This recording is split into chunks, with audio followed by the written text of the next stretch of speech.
सभी साथियों को मेरा राम राम। हर हर महादेव। आज से हम शिव महापुराण, काशी का शुद्ध पुराण, जो इस पुस्तक में लिखा हुआ केवल वो एज इट इज पढ़ूंगा। मेरा उसमें कोई भी अपना मत नहीं रहेगा कि इसको ऐसे उसमें बदलाव कर दें, ऐसे बदलाव कर दें।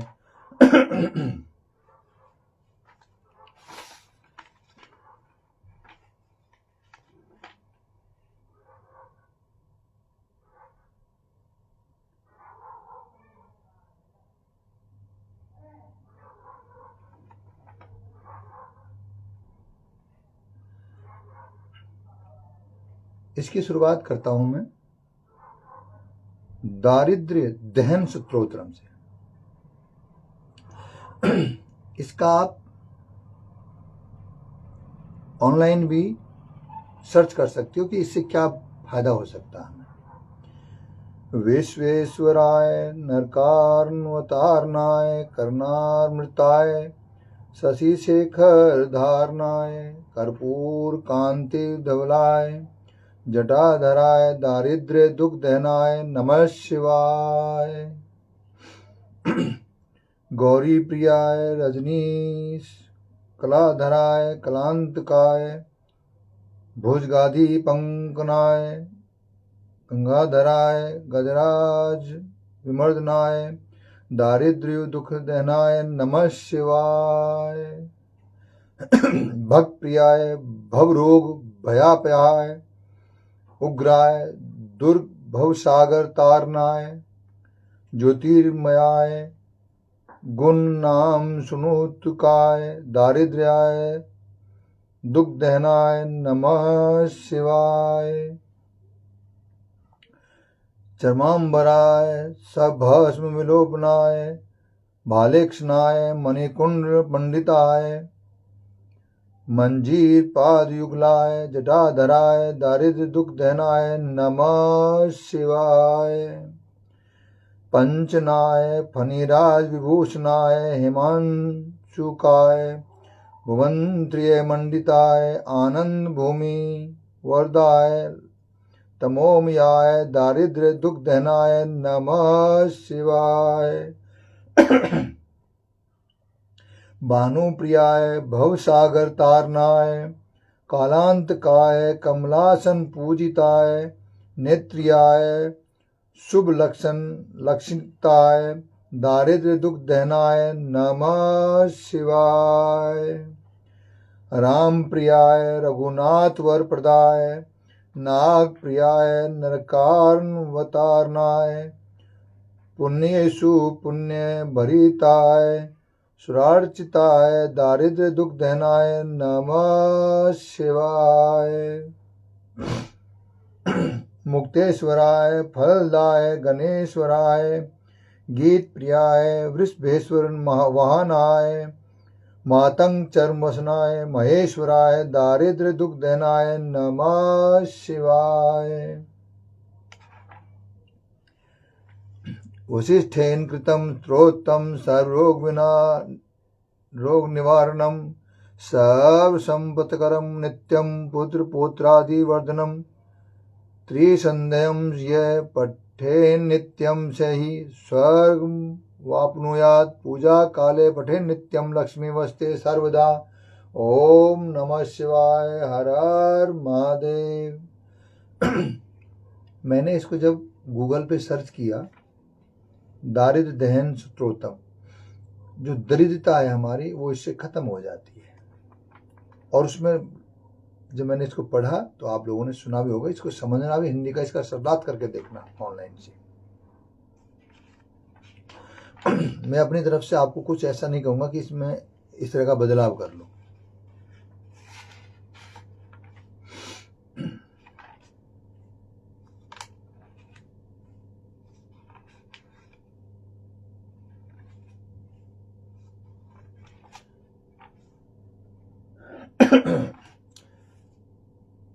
शिव स्तुति चालीसा से शुरुआत करेंगे। जय गणेश गिरिजा सुवन मंगल मूल सुजान। कहत अयोध्या दास तुम देव अभय वरदान। गिरजापति दीन दयाला सदा करत संतन प्रतिपाला। भाल चंद्रमा सोहत नीके कानन कुंडल नाग फनी के। अंग गौर सिर गंग बहाए मुंडल मुंड माल तन छार लगाए। वस्त्र खाल बागंबर सोहे छवि को देख नाग मुनि मोहे। मैना मातु की हवे दुलारी वाम अंग सोहत छवि न्यारी। कर त्रिशूल सोहत छवि भारी करे सदा शत्रुनन छयकारी। नंदी गणेश सोए तह कैसे सागर मध्य कमल है जैसे। कार्तिक श्याम और गणराऊ या छवि को कही जात न काऊ। देवन जबहि जाय पुकारा तभी दुख प्रभु आप निवारा। किया उपद्रव तारक भारी देवन सब मिली तुम्हें जुहारी। तुरत सडानन आप पठायु लव निमेष में मारी गिराऊ। आप जलंधर असुर संहारा सुयस तुम्हार विदित संसारा। त्रिपुरासुर सन युद्ध मचाई सभी कृपा करी लीन बचाई।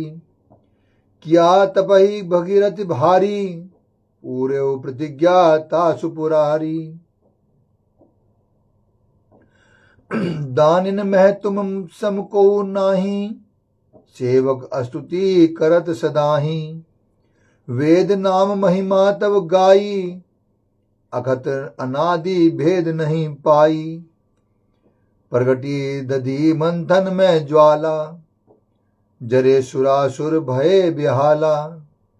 किन्ह दया तय करी सहाई नीलकंठ तब नाम कहाई।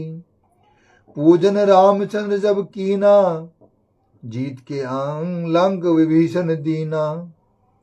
सहस कमल में हो रहे धारी किन्ह परीक्षा तभय पुरारी। एक कमल प्रभु राख्यो गोई कमल नयन पूजन चय सोई। कठिन भक्ति देखी प्रभु शंकर भय प्रसन्न दिए इच्छित वर। जय जय जय अनंत अविनाशी करत कृपा सबके घटवासी। दोष्ट सकल नित मोहि सतावे भ्रमत रहे मोहि चैन आवे। त्राहि त्राहि में नाथ पुकारो यही अवसर मोहि आन उबारो। ले त्रिशूल शत्रुन को मारो संकट से मोहि आन उबारो। मातु पिता भ्राता सब होई संकट में पूछत नहीं कोई। स्वामी एक है आस तुम्हारी आयक हरहु अब संकट भारी। धन निर्धन को देत सदाही जो कोई जांचे वा फल पाही। अस्तुति के ही विधि करो तुम्हारी क्षमहु नाथ अब चूक हमारी। शंकर हो संकट के नाशन विघ्न विनाशन मंगल कारण। योगी यति मुनि ध्यान लगावे शारद नारद शीस नवावे। नमो नमो जय नमो शिवाय सुर ब्रह्मादिक पार न पाए। जो ये पाठ करे मन लाई तापर होत है प्रभु सहाई। ऋणिया जो कोई हो अधिकारी पाठ करे सो पावनहारी। पुत्र होन कर इच्छा जोई निश्चय से बरसाते होई। पंडित त्रयोदशी को लावे ध्यान पूर्वक होम करावे। त्रयोदशी व्रत करे हमेशा, तन नहीं ताके रहे कलेसा। धूप दीप नैवेद्य चढ़ावे, शंकर सन्मुख पाठ सुनावे। जन्म जन्म के पाप नसावे, अंतवास शिवपुर में पावे।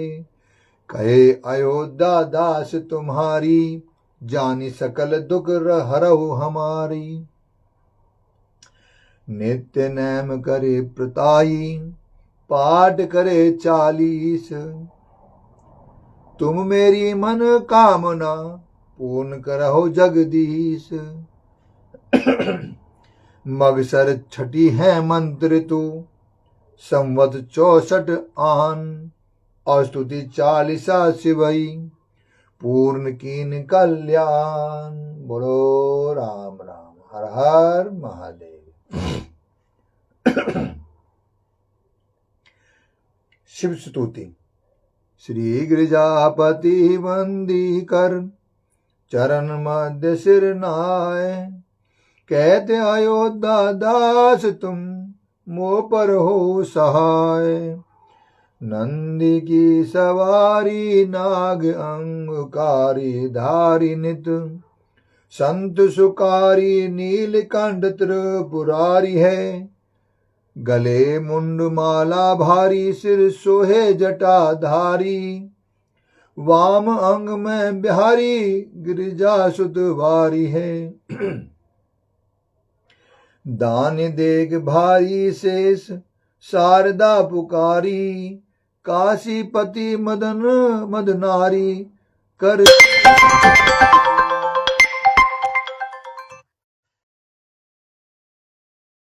कला उजियारी। लख देव सो निहारी, यश गावे वेद चारी।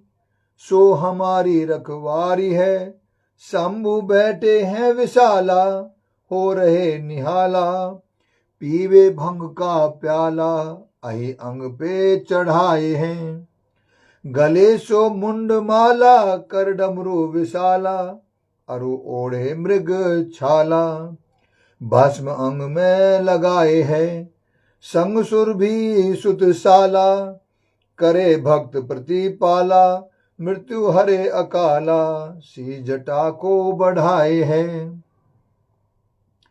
कहे राम लाला।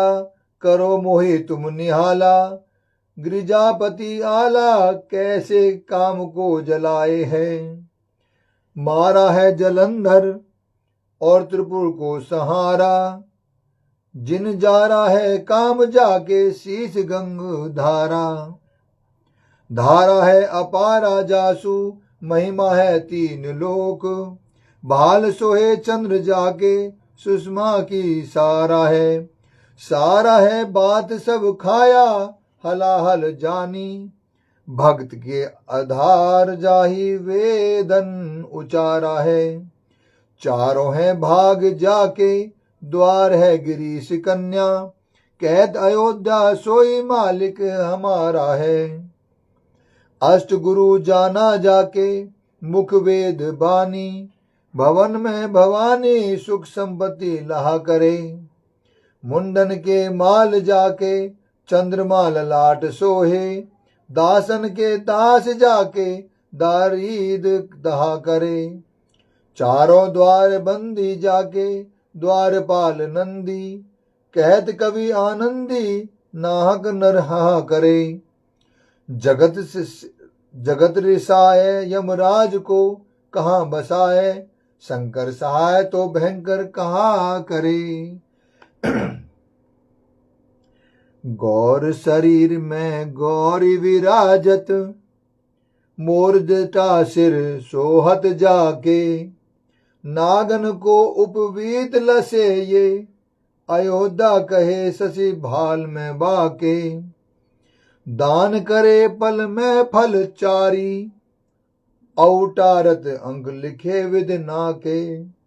शंकर नाम निशंक सदाही, भरोसा रहे निशिवा सर ताके। मगसर मास है मंत्र तू, छठ दिन है शुभ बोध। कैद अयोध्या प्रातहि शिव के विनय समोद। इति श्री शिव स्तुति शिव चालीसा संपूर्ण। राम राम हर हर महादेव। अब हम शुरुआत करते हैं। ये तो मैंने शिव जी की आरती करेंगे बाद में। श्री शिव जी का विशेष महात्म्य। एक समय की बात है, त्रिपुरारी भुजंगधारी श्री काशीपति महादेव जी जगन माता पार्वती के साथ प्रसन्न रूप में विराजमान थे। जगन माता ने उनसे अनुरोध किया, भगवान कोई कथा कहिए। इस पर भगवान भूत भावन किंचित मुस्काए और बोले, हे पार्वती सुनो। पूर्व समय में कुष्मांड नामक एक ऋषि का पुत्र मंडप नाम से विख्यात था। वह बाल्यकाल में ही कुसंगति के कारण पाप कर्म में लीन हो गया था। अतः उसकी निंदित कथाओं को सुनकर उसके पिता, माता, भाई आदि सभी संबंधियों ने उसको अपने से अलग कर दिया। वह पूर्व जन्म के कर्मों के कारण किसी का कहना नहीं मान रहा था। उसकी आदतें यहां तक खराब हो गई कि वह साधु महात्मा, सत्पुरुषों एवं देवी देवताओं तक की निंदा करने लगा। युवा होने पर वह दूसरी स्त्रियों के प्रेम में फंस गया। प्रेम के वश में होकर वह औरों के द्रव्य आदि की चोरी में भी लीन हो गया। उसके दो घनिष्ठ मित्र थे। एक था नापित, दूसरा था पटहारा। इन तीनों ने मिलकर विचार किया कि किसी धनी के घर चोरी करके अधिक धन प्राप्त किया जाए। अतः तीनों ने मिलकर राजा के यहां चोरी की। इस चोरी के कारण बहुत सा धन हाथ लगा। सारा धन मंडप के पास था। दोनों मित्रों के मांगने पर भी उसने उन लोगों का हिस्सा नहीं दिया। इस धन को वह एक वेश्या के यहां ले गया। वेश्या के यहां वह प्रेम लीला करने लगा। इस बीच उसको प्यास लगी। पलंग के नीचे रखी गिलास उसने खाली कर दी। स्वाद कुछ दूसरा था। इसमें क्या था? उसने वेश्या से पूछा। इसमें मदिरा थी। मंडप को इससे बहुत बड़ा दुख हुआ। मदिरा पान करके उसने महापाप किया है, यह सोचकर वह बड़ा दुख करने लगा। पर वैसे बराबर मदिरा का गुणगान करती गई। उसने मंडप को फुसलाकर और मदिरा पिला दी तथा उसका सारा धन लेकर उसको बाहर निकाल दिया। होश में आने पर मंडप बड़ा विलाप करने लगा। पश्चाताप करता हुआ वह अपने मित्रों के पास आया। सारी बात आप बीती सुना दी। उन मित्रों ने कहा, हे मित्र, तुमने मदिरा पान करके बड़ा पाप किया है। अब तुम इसका प्रायश्चित करो। मुझे प्रायश्चित का उपाय कहो। बिना प्रायश्चित के सुरापान का दोष नहीं मिटेगा। अतः उस वेश्या से सुवर्ण प्राप्त कर दान करो। यदि तुम ऐसा नहीं करोगे तो हम लोग तुम्हारी बड़ी निंदा करेंगे। यह सुनकर मंडप बड़ा दुखी हुआ। वह वेश्या के पास आया और वेश्या से अपना सारा दुखड़ा सुनाया। उसने वेश्या से सुवर्ण की मांग की। इस पर वेश्या बड़ी बिगड़ी और बोली, तुमने जो धन दिया है अब उसकी मांग मत करो। वेश्याएं कभी मिला हुआ धन वापस नहीं करती। क्या तुमको इस साधारण नियम का ज्ञान नहीं है? इस पर मंडप गिड़गिड़ाने लगा। पर वेश्या के हृदय पर इसका जरा भी असर न हुआ। उसने अन्याय वेश्याओं को अन्य नहीं, एक तो वो थी, औरों को भी बुला लिया। उसने अन्य अन्य वैश्यों को बुला लिया। सब मिलकर उसकी भर्त्सना करने लगी। कई ने तो उसको धमकी भी दी। हे पार्वती, इस प्रकार मंडप बहुत अपमानित होकर वहां से निकाल दिया गया। मंडप विलाप करता हुआ अपने पिता के घर की ओर चला। इसके दोनों मित्र पीछे लग गए।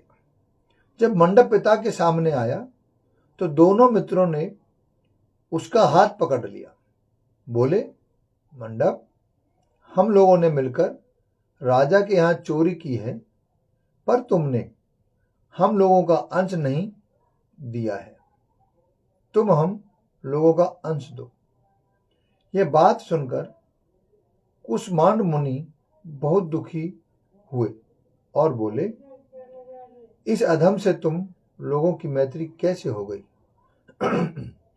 मंडप के मित्रों ने कहा, हे मुनि, इसे भावी ही समझिए, पर न्याय की बात तो यह है कि आपका पुत्र हमारा अंश नहीं दे रहा है। यह सारा धन लेकर एक वैश्या के यहां चला गया। उसने सारा धन ले लिया। वह वैश्या वाद विवाद में बड़ी चतुर है। वह धन वापस नहीं करेगी। अतः आप हमारा धन दिलवाइए, अन्यथा हम राज दरबार में गुहार करेंगे। इस पर कुष्मांड मुनि ने अपने पुत्र का हाथ पकड़ लिया। मुनि ने कहा, चलो, मैं स्वयं राजा के पास चलता हूं। न्यायप्रिय और धर्मात्मा राजा के दंड देने से पाप का नाश हो जाता है। पाप का प्रायश्चित न करने पर नरक यातना भोगनी पड़ती है। इस पर मंडप के मित्रों ने कहा, हे मुनि, आप अपने पुत्र को हमारे हवाले कर दें। राज दरबार में आपका जाना ठीक नहीं है। हम लोग इससे निपट लेंगे। इस पर मुनि श्रेष्ठ ने कहा, हे अधम पुत्र, तुम इन लोगों के साथ जाकर राजदंड भोग कर प्रायश्चित करो। तुमने जो किया है बहुत बुरा किया है। आज से तुम मेरे पुत्र नहीं हो और मैं भी तुम्हारा कोई नहीं हूं। जब तक तुम प्रायश्चित करके नहीं आओगे, मैं तुम्हारा मुंह नहीं देख सकता। मंडप के मित्र मंडप को अपने साथ ले गए। दूर एक घने जंगल में ले जाकर पहले तो उसकी खूब भर्त्सना की, फिर बाद में उसको पीटना शुरू किया। हर हर महादेव। बेहद पीटने के कारण मंडप बेहोश होकर गिर पड़ा। उसके मित्रों ने समझा कि वह मर गया।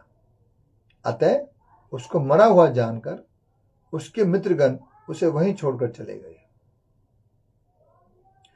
कुछ देर बाद मंडप को चेत आया तो वह विलाप करता हुआ एक ओर चल पड़ा। उसके दोनों मित्र एक मंदिर में रात भर भूखे प्यासे टिके रहे और प्रायश्चित करते रहे। प्रातः वे दोनों उसे देखने के लिए गए कि उसके शरीर की अब क्या गति है। वहां मंडप को न पा उन दोनों को बड़ा आश्चर्य हुआ। फिर तो वे समझ गए कि मंडप मरा नहीं है, वह जीवित है और कहीं चला गया है। उस दिन शिव महात्म्य को जानने वाले लोग पंच क्रोशात्मक लिंग की प्रदक्षिणा कर रहे थे। मंडप भी उन लोगों के साथ हो गया। यात्रीगण कर्दमेश्वर के समीप रहे। मंडप ने भी वहां रहकर सारी रात जागरण किया। सब यात्रियों ने उसको साधु मान लिया और इस बात को भी वे मान गए कि वह परम शैव कुष्मांड का पुत्र मंडप है। मंडप सिर्फ व्रतधारी परम शैव साधु के रूप में मान लिया गया। मंडप ने शंकर प्रतिमा के समक्ष नृत्य और भजन प्रारंभ कर दिया। सज्जनों ने उसकी भक्ति देखकर उसका बड़ा आदर किया। मंडप भी सत्संग से परम भक्ति भाव वाला हो गया। अब उसको ज्ञान हो गया किसी भक्ति के प्रताप से कि उसका इतना आदर हो रहा है, वह सबका प्रिय हो गया है। साथ ही भोजन, धन धान्य, श्रद्धा भी मिल रही है। मंडप चंडिका देवी के मंदिर में आया। वहां काशी के धार्मिक सज्जनों द्वारा भीमचंडी की पूजा हो रही थी। मंडप का वहां बड़ा आदर किया गया। रात्रि में मंडप ने क्षेत्र महात्म्य कहा और सुना। इसके बाद शिव भक्तों और विष्णु भक्तों ने मिलकर कीर्तन किया। मंडप ने इस नृत्य कीर्तन में प्रमुख भाग लिया। इससे प्रसन्न हो सबने मंडप की भूरी भूरी प्रशंसा की। इस प्रकार मंडप का मन शिव में लग गया। हे पार्वती, साथियों ध्यान से सुनो और अपने जानकारों तक भी शेयर करो। हे पार्वती, इस प्रकार मंडप मेरे क्षेत्र की प्रदक्षिणा करने लगा। ब्रह्महत्या, सुरापान और चौर्य कर्म आदि पापों से छुटकारा पाने के लिए मेरी स्तुति करने लगा। इस प्रकार की आराधना से वह सारे पापों से मुक्त हो गया। देली विनायक में जाकर मंडप जिह्वा की लोलुपता से मुक्त होकर केवल शिव शिव का उच्चारण करने लगा। उसकी इस साधना और भक्ति भाव को देखकर सर्वत्र उसका बड़ा आदर और मान सम्मान होने लगा। हे पार्वती, मंडप ने अन्न जल सब त्याग दिया और बार बार विलाप कहने लगा कि ब्राह्मण शरीरधारी होकर भी मैंने सुवर्ण की चोरी की, साध्वी माता को ठगा, वैश्यागन सुरापान किया, ब्राह्मण शब्द का हनन किया। पश्चाताप से मंडप विहल हो गया। हे देवी, मंडप के मन में यह विचार आया कि मेरे क्षेत्र की प्रदक्षिणा करने से वह सारे पापों से मुक्त हो जाएगा। अतः वह काशी काशी शिव शंकर शिव शिव की रट लगाकर अपने पापों का प्रायश्चित करता हुआ मेरे क्षेत्र की परिक्रमा करने लगा। रामेश्वर लिंग में आकर उसने स्नान पूजन किया, सोमनाथ का पूजन किया, सीता और लक्ष्मण के साथ श्री राम जी का पूजन किया। पूजन और भक्ति भाव देखकर सर्वत्र उसकी प्रशंसा हुई। मंडप ने अन्न जल त्याग दिया था। तदंतर वृषभ ध्वज में आकर स्नान देव पूजन किया। प्रातःकाल वरुणा संग में स्नान किया। मुझे पूछता हुआ वह मेरे मंदिर में आया। उसने आकर बड़ा दान पुण्य किया। सदोष मंडप ने साष्टांग प्रणाम किया। वहां अनेक महात्मा उपस्थित थे। हे पार्वती, मंडप सबके आगे हाथ जोड़कर खड़ा हो गया और पूछने लगा, हे महात्माओं, मैंने बड़े बड़े पाप किए हैं। आप लोग कृपया यह बतलाएं कि इन पापों से मेरा छुटकारा किस प्रकार होगा। सभी महात्माओं ने कहा, हे मंडप, शिव शक्ति केशव के भक्त हो गए हो।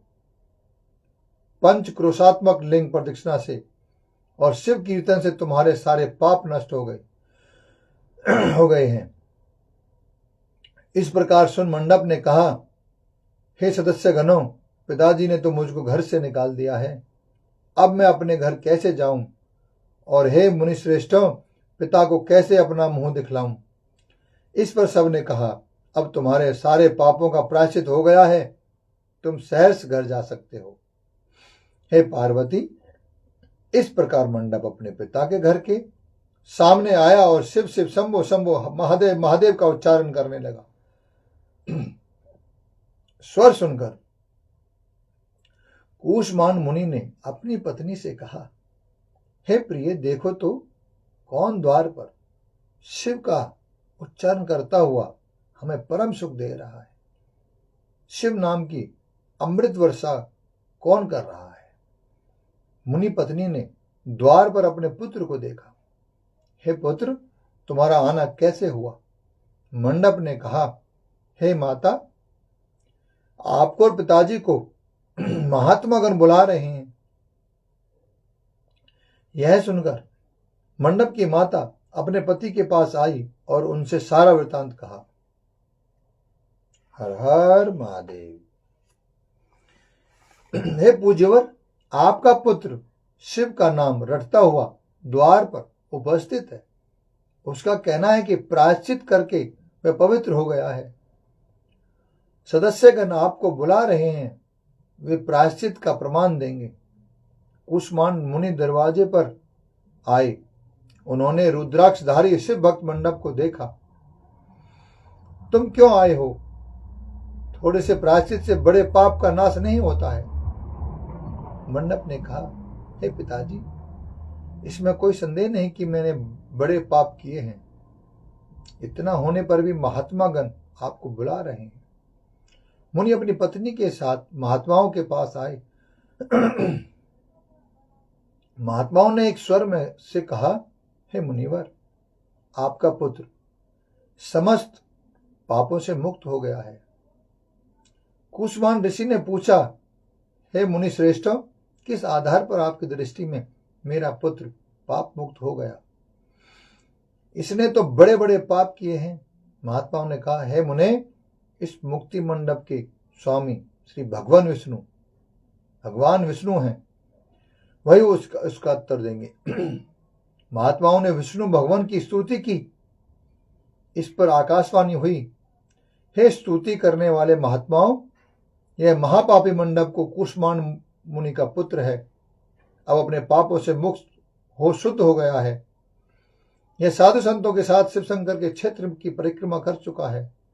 अब कुष्मांड मुनि इसे ग्रहण कर सकते हैं। इस प्रकार हे पार्वती, मंडप को कुष्मांड मुनि आदर पूर्वक अपने घर ले गई।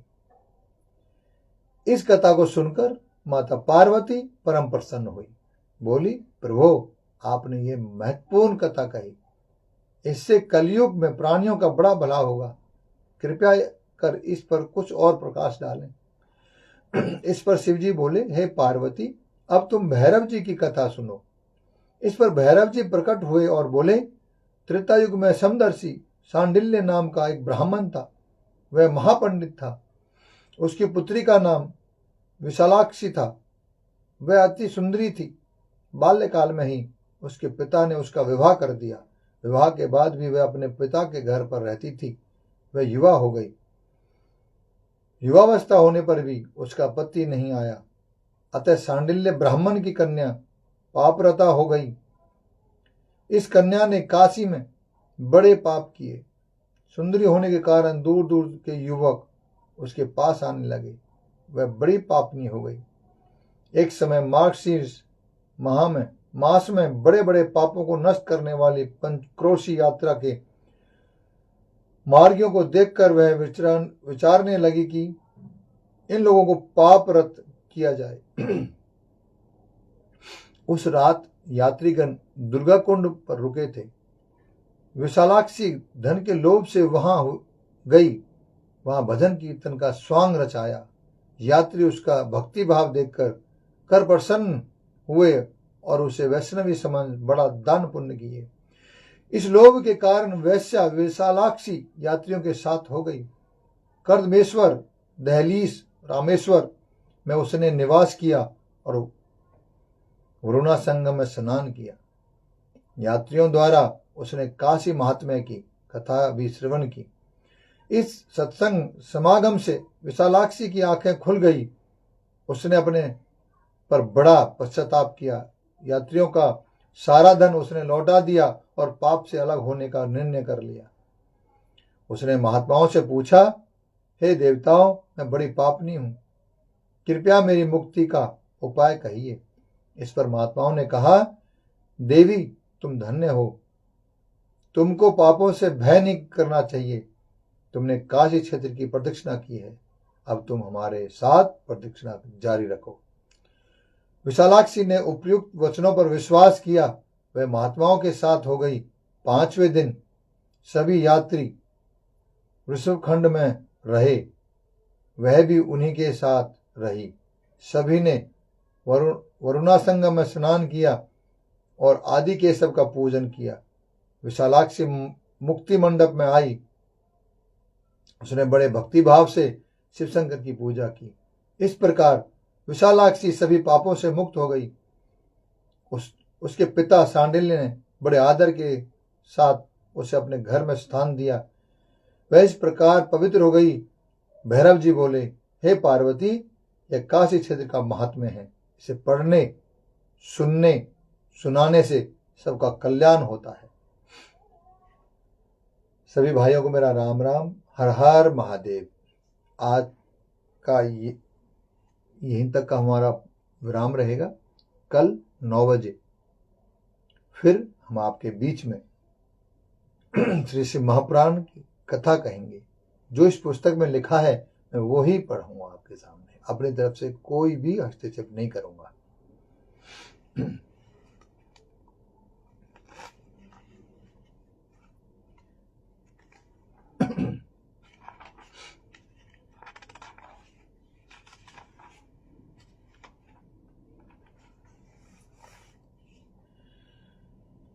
शिव जी की आरती। शीश गंग अर्धंग पार्वती, सदा विराजत कैलाशी। नंदी बिरंगी नृत्य करत है, गुण भक्तन शिव की दासी। शीतल मंद सुगंध पवन, बह बैठे हैं शिव अविनाशी। करत गान गंधर्व सप्त, स्वर राग रागनी अति गासी। यक्ष रक्ष भैरव जय डोलत, बोलत हैं बन के वासी। कोमल शब्द सुनावत सुंदर, भवर करत है गुंजासी। अल्प द्रुम अरु पारिजात, तरु लाग रहे हैं लक्षासी। कामधेनु कोटिक जय डोलत, करत फिरत हैं भिक्षासी। सूर्यकांत संपर्वत शोभित, चंद्रकांत भव की वासी। छाओ तो ऋतु नित्य फलत रहते हैं, पुष्प चढ़त हैं वर्षासी। देव मुनि जन को भीड़ पड़ती है, निगम रहत जो नित गासी। ब्रह्मा विष्णु जाको ध्यान धरते हैं, कछु शिव धम को फरमासी। रिद्धि सिद्धि के दाता शंकर, सदा आनंदित सुख राशि। निष्काम सुमिरन सेवा करते, टूट जाए यम की फांसी। त्रिशूल धर जी को ध्यान निरंतर, मन लगाकर जोगासी। दूर करो विपदा शिव तनु को, जन्म जन्म शिव पद गासी पासी। कैलाशी काशी के वासी, अविनाशी मेरी सुध लीजियो। सेवक जान सदा चरणन को, अपना जान दरस दीजियो। तुम तो प्रभु जी सदा श्याने, अवगुण मेरो सब ढकियो। सब अपराध क्षमा कर शंकर, किंकर की विनती सुनियो। राम राम। हर हर महादेव। हमने एक संघ शुरू किया है, शिव शक्ति सेवा साधना। उससे जुड़ने के लिए आपका बहुत बहुत धन्यवाद। आपका दिन शुभ हो, आपकी रात्रि अच्छी व्यतीत हो, आपके घर में सुख शांति आए। हर हर महादेव।